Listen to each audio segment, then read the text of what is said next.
The first thing Commander Elias Grant noticed when they landed on Geryon 5 was the smell. It was like burning plastic mixed with rotten eggs, sharp enough to sting his nose through the reinforced helmet. The planet's wind howled across jagged black plains, rattling the landing gear as if determined to tear the human vessel apart. Red lightning arced across a mustard-yellow sky, and in the distance, boiling lakes hissed and frothed. Elias turned to his crew, his voice tight over comms. "Welcome to paradise." Hannah Burke, the team's biologist, snorted in her suit.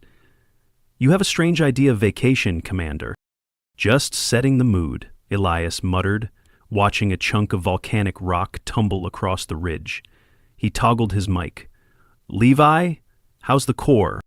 From the back of the shuttle, Levi Barnes' voice crackled. "Core's stable, but atmospheric processors are working overtime. This place was never meant for life." "Good thing no one told us," Elias said dryly. The truth was, they weren't supposed to be here. The SS Halcyon had taken a blindside hit from a rogue asteroid cluster, forcing an emergency landing on the nearest rock, which happened to be Geryon 5, long written off by the Galactic Survey as uninhabitable.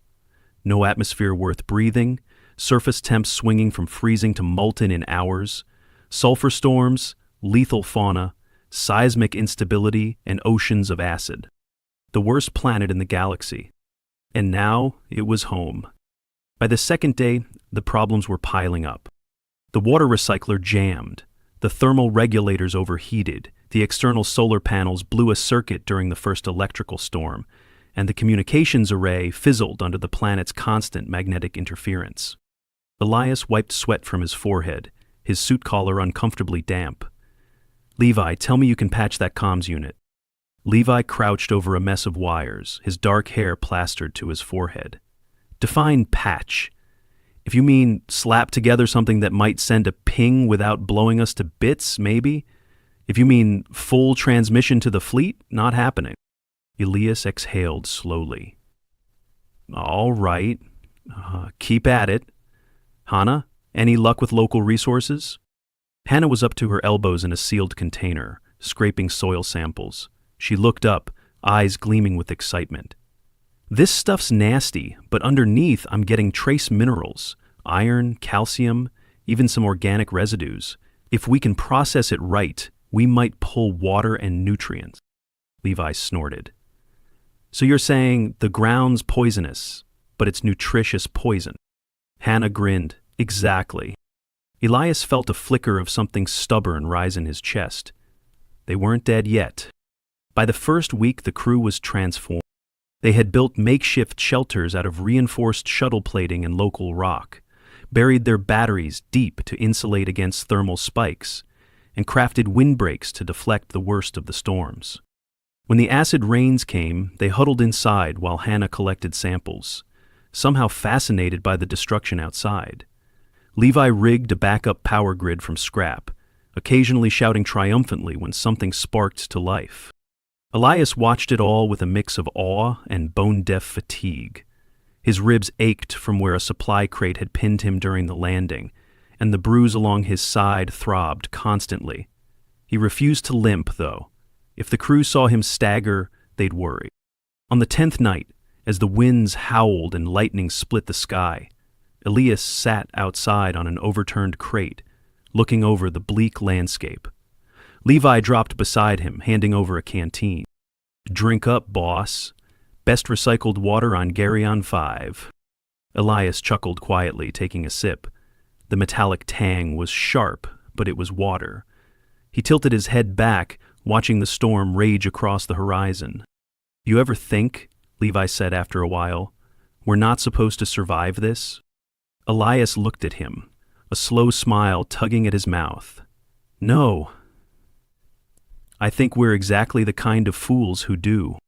The first sign of local life came on day 12. Hannah was the first to notice it. A flicker at the edge of camp, just outside the lights. Elias joined her, rifle in hand, muscles tense. At first all he saw was motion, a blur weaving between boulders. Then it stepped into the open. The creature was sleek and reptilian, with 4 legs and eyes like polished opal. It watched them carefully, its body low to the ground, tail flicking. It looked as though it had been shaped by the worst of this planet. Armored skin, heat-shedding fins, claws meant for gripping jagged stone. Elias raised his rifle slightly. "Don't," Hannah whispered. "It's not attacking." And it didn't. The creature gave one last look, then slithered away into the rocks. Back in camp, Elias mulled over the encounter. "If there's life," he murmured, "we're not just squatting on a dead rock." Levi stretched his arms over his head, yawning. "Great, maybe they can teach us survival tips." Hannah's eyes gleamed in the firelight. "Or maybe we can learn how they do it." By the end of the second week, something strange happened. The crew stopped talking about rescue. It wasn't that they had given up. Every morning, Levi still tried to rig the comms.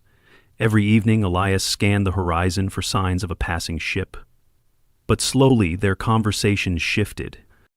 They debated how to reinforce the shelters, how to cultivate fungal growths Hannah had discovered in underground crevices, how to trap and study the smaller local creatures, some of which appeared drawn to the human camp. Elias found himself rising before dawn to check the thermal regulators, taking a strange satisfaction in the familiar rhythm. His ribs still ached, but the sharp pain had faded to a dull reminder. One night, as the 3 of them huddled in the main shelter, Levi tilted his head back and laughed at something Hannah said. "You know," he grinned, "this is probably the worst planet in the galaxy." Elias smiled faintly, gazing out at the battered tents, the sulfur-streaked sky, the sharp-toothed stars overhead. "Yeah," he murmured, "and it's perfect." By the 3rd week, the camp had a name. Elias hadn't meant to name it. It slipped out one morning as he limped past the rigged windbreaks and patched solar array, ribs still sore but healing. "Welcome to Camp Resilient," he muttered, half to himself. Levi, overhearing as he hauled a container of collected thermal moss, barked a laugh. "Resilient? Huh, I like it." The name stuck. That same day, Hannah discovered the first underground water pocket. It was buried beneath brittle stone, sealed from the surface's poisoned rains. When she broke through the crust and the moisture beaded up on her gloves, she let out a shout that brought Elias and Levi running. They siphoned the water through a triple filtration system, cobbled together from medbay parts. And when the first sip came through clean, Elias couldn't help but grin. "Perfect," he whispered, the word tasting like victory. But Geryon 5 wasn't done testing them. A week later, the ground quaked. It came without warning, a deep, bone-rattling tremor that sent crates tumbling and cracked the shelter supports. Elias barked orders as Levy scrambled to secure the generator, and Hannah dove for the storage modules before they could topple. The quake lasted only minutes, but the aftershocks came for hours. When the ground finally stilled, Camp Resilient looked battered but intact. The comms array, however, was a twisted wreck. Elias crouched beside it, running a hand through his dust-caked hair. His chest ached, not from his ribs, but from the weight in his lungs. Levi appeared at his side, hands on his knees, panting. "Well, it's official," he said between breaths. "This planet hates us." Elias pushed to his feet, wincing. "Then we'll just have to love it harder." Hannah snorted behind them. "That's the most stubborn thing I've ever heard." The next challenge came from the local wildlife. The sleek reptilian creatures nicknamed skitters by Levi returned in greater numbers. At first, they remained cautious, watching from the rocks. Then, one night, a group of them tore into the food stores, shredding through reinforced containers with terrifying precision. Elias woke to alarms blaring and sprinted into the night, ribs protesting every step. He arrived to find Levi swinging a flashlight wildly, while Hannah tried to shoo the creatures back with a long pole. "Hold fire," Elias yelled, heart-pounding. "We're not killing them unless we have to." It took hours, but they rigged up barriers with spare metal sheets and an electrified perimeter from the gutted comms array. By dawn, the camp was secured. Elias sank onto an overturned crate, sweat dripping from his brow. "Commander," Hannah said gently. "You need to rest." Elias let his head tip back, eyes closed. Despite everything, the crew adapted. Levi built a passive cooling system using thermal differentials between the surface and underground pockets. Hannah cultivated edible mold species in the filtered water chambers. Elias designed drills from shuttle debris to expand their shelter downward, away from the punishing surface. When a fresh storm rolled across the horizon, pelting the land with acid rain and jagged lightning, Camp Resilient hunkered underground, warm and dry. By now, Elias' ribs had mostly healed, though the occasional deep breath reminded him of the injury. He moved more easily, sleeping better, and found his mind sharper as survival slowly turned into life. One day, while surveying the ridges, Hannah rushed back to camp breathless. "Elias, you need to see this." They followed her past the western boundary, over a sharp rise, to where a vast basin spread below. In the heart of the basin lay a mineral lake, and scattered along its shores crude shelters. Not human. Elias crouched, scanning the horizon. "Abandoned?" Hannah shook her head. "I saw movement. They're alive." Elias's mind raced. A native intelligent species, or stranded off-worlders like them? Either way, it changed everything. "We approach carefully," Elias murmured. "No sudden moves, no weapons raised. Levi, prep a signal beacon. If they're stranded, they'll recognize help. If not, we adapt." The first meeting was tense. The figures emerging from the basin were tall, thin, and wrapped in metallic exosuits. Their language pulsed through light patterns and rhythmic clicks utterly unlike human speech. Elias raised empty hands, heart pounding, as Hannah held up a chemical torch and Levi activated the beacon. For a moment, there was only silence. Then one of the aliens tilted its head and flicked its wrist. A light pattern danced across its chest, shimmering green. Elias inhaled sharply. "That's a peace signal." Communication was slow, clumsy, built on gestures, drawn symbols, and shared observations. But after 3 days, they learned the visitors were survivors, a research group marooned decades ago, presumed dead. They had made Geryon 5 home. Elias' chest tightened, his mind catching on the realization. "We're not just survivors," he murmured to Hannah and Levi one night, staring into the firelight. "We're building something." Hannah smiled softly. "Told you this place was perfect." As the weeks rolled on, the two camps merged efforts. The aliens taught the humans how to harvest minerals safely and tap geothermal energy. In return, the humans shared survival tools, medical care, and shelter reinforcements. The once desolate Camp Resilient became a bustling outpost. Half human ingenuity, half alien adaptation, all thriving in defiance of the odds. Elias stood one evening on the ridge, watching as humans and aliens worked side by side, laughter and flickering lights blending under the scarred, storm-tossed sky. His ribs ached faintly, but he welcomed the reminder. Pain, like the planet itself, had become part of the strange perfection they'd built. With a quiet breath, Elias murmured, "Yeah, this'll do." By the 4th month, Camp Resilient was no longer just a name, it was a living, breathing settlement. Elias watched as the last of the fusion lamps flickered to life along the camp perimeter. The once shattered solar panels now formed a hybrid grid linked to geothermal vents, humming steadily thanks to the alien tech integrated by the combined crews. What had started as survival had shifted into something more ambitious: permanence. The biggest change, though, wasn't in the equipment, it was in the people. Hannah moved with quick confidence between the labs and the growing biogardens, directing both human and alien workers as they cultivated the strange fungal crops that now provided much of their food. Levi had become the camp's unofficial engineer chief, wearing a grease-streaked jacket and shouting jokes across the compound as he retrofitted alien devices to power heaters, drills, and water pumps. And Elias, though still favoring his left side from time to time, found himself walking the camp daily, addressing concerns, settling disputes, and more often than not, marveling at how far they had come. But perfection, as always, had a price. The first hint came through Hannah's frantic report one dawn.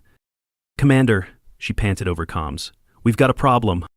Elias rushed to the main biodome, his boots crunching across gravel. Inside, the air smelled sharp and chemical. Hannah stood near the central fungal crop, her brow furrowed, a sample jar in one hand. "It's mutating," she said, eyes wide. "The fungal strains. They're crossbreeding with the local microflora. I'm seeing aggressive growth rates, uncontrolled." Elias frowned, glancing at the spreading filaments, their pale threads thickening unnaturally. "Containment?"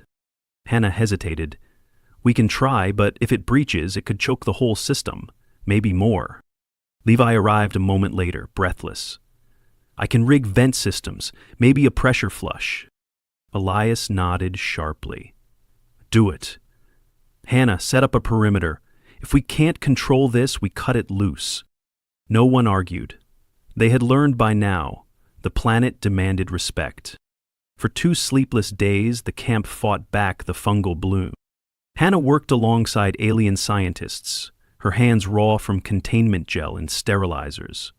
Levi rewired old shuttle pumps, flooding the affected sections with controlled thermal surges. Elias coordinated shifts, pulling late hours himself despite protests, his body protesting the strain. The breakthrough came on the 3rd night. Hannah stumbled into Elias's temporary quarters, her face pale but triumphant. "We did it! We isolated a native bacterium. It feeds on the bloom. We're seeding it now." Elias exhaled, shoulders sagging. "Good work, all of you." As the sun rose weakly over the battered camp, Elias stood with Hannah and Levi, watching as the biodomes pulsed with a quiet, contained glow. "We've fought this place every step," Levi murmured, "and it just keeps throwing more at us."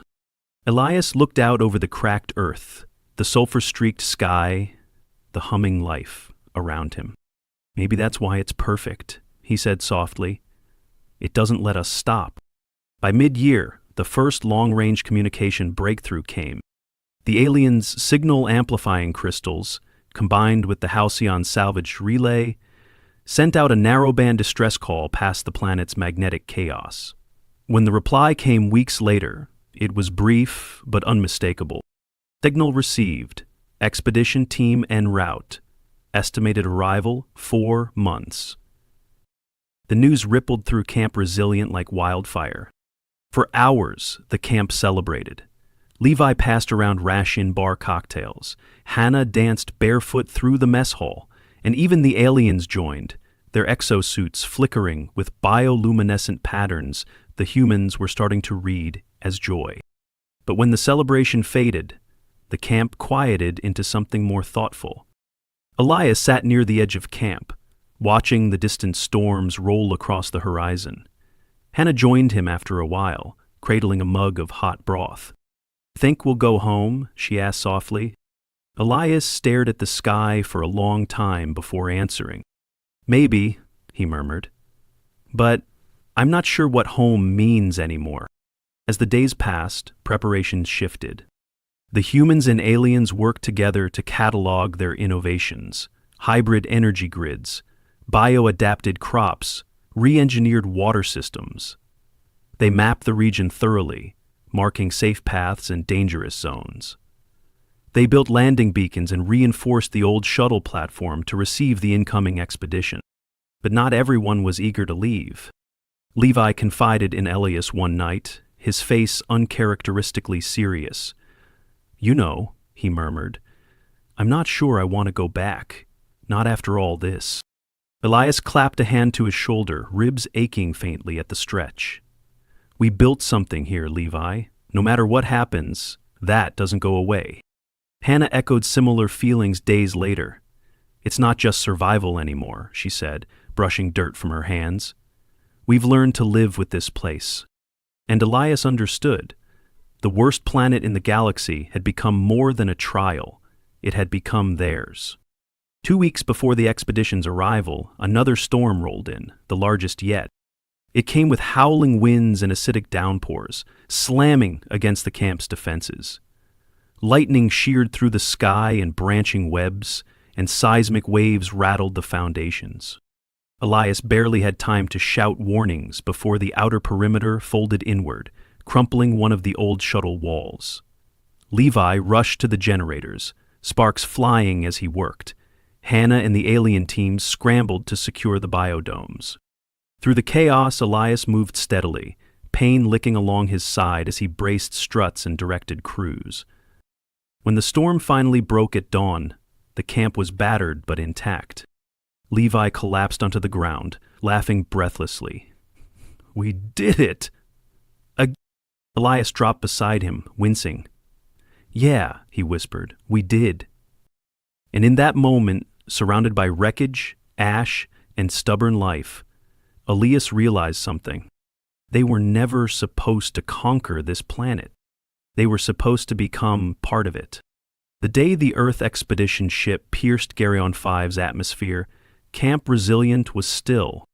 Elias stood on the northern ridge, the wind tugging at his patched jacket, watching the sleek silver ship descend through thick acid-ciller clouds. Its hull shimmered against the turbulent sky, cutting through the chaos with an elegance their battered little camp had long since lost. Behind him, the camp was unrecognizable from those first desperate weeks. The shelters had grown into domes and tunnels. The makeshift power grid hummed steadily, hybridized with alien tech. The biodomes flourished under insulated canopies, feeding both human and alien alike. And yet, as Elias watched the Earth ship approach, his chest felt tight. Not with fear, that part had long been burned out of him, but with something heavier, something like doubt. The crew gathered in the main clearing.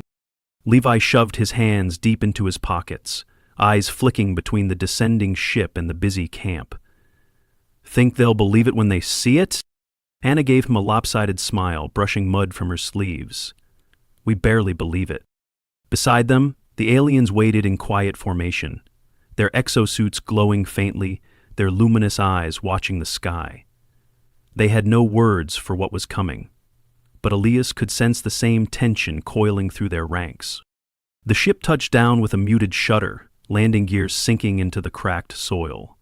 The hatch hissed open, and a figure emerged, an officer in an immaculate navy blue uniform, flanked by engineers and medics. For a beat, no one moved. Then Elias stepped forward. The officer's name was Commander Mason. He was brisk, competent, and utterly stunned. As Elias walked him through the camp, Mason's expression shifted from faint disbelief to open wonder. He trailed his fingers across the hybrid generators, bent close to examine the nutrient systems, stared wide-eyed at the alien cooperative teams unloading harvested mineral samples. "You were supposed to be dead," Mason murmured, half to himself. Elias smiled faintly. "We were supposed to be a lot of things." At the main shelter, Mason stopped, turning to Elias with a flicker of hesitation. "You know," he said carefully, "our orders are to evacuate you, get you back to Earth for debrief and recovery." Elias met his gaze evenly. "And leave this behind?" Mason hesitated. "It's not a colony, Commander. It's a survival outpost. Temporary." Elias turned, gesturing at the camp. "It was temporary the moment we crashed. Now it's something else."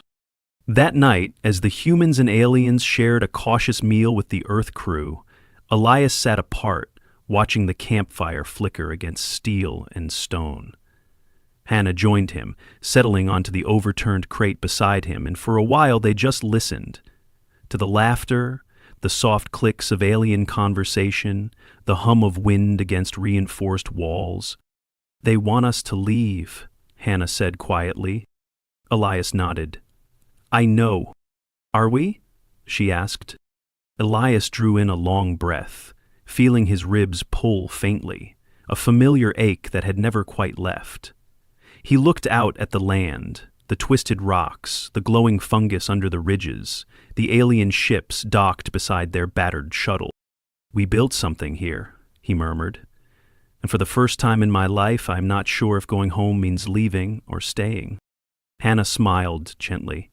You always said this place was perfect. Elias huffed a quiet laugh. I was an idiot. Maybe, Hannah said, leaning back on her elbows. But you were right. Over the next week, the camp became a living negotiation. Mason and his crew transmitted reports back to Earth, detailing everything from the settlement infrastructure to the thriving interspecies cooperation. Engineers walked the perimeter, taking notes and measurements, murmuring in disbelief at the durability of the hybrid systems. And slowly, something shifted. The mission changed. What had begun as an evacuation turned into a joint assessment. Mason's people started helping repair storm damage, install updated comms arrays, and reinforce the geothermal cores. The aliens shared schematics the Earth teams eagerly downloaded, while Hannah taught incoming biologists how to coax crops from acid-washed soil. By the third week, the decision was formalized.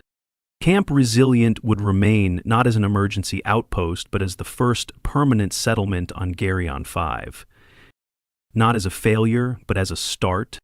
On the night Mason's ship prepared to depart, this time without them, Elias stood once more on the ridge, watching the camp glow faintly against the dark horizon.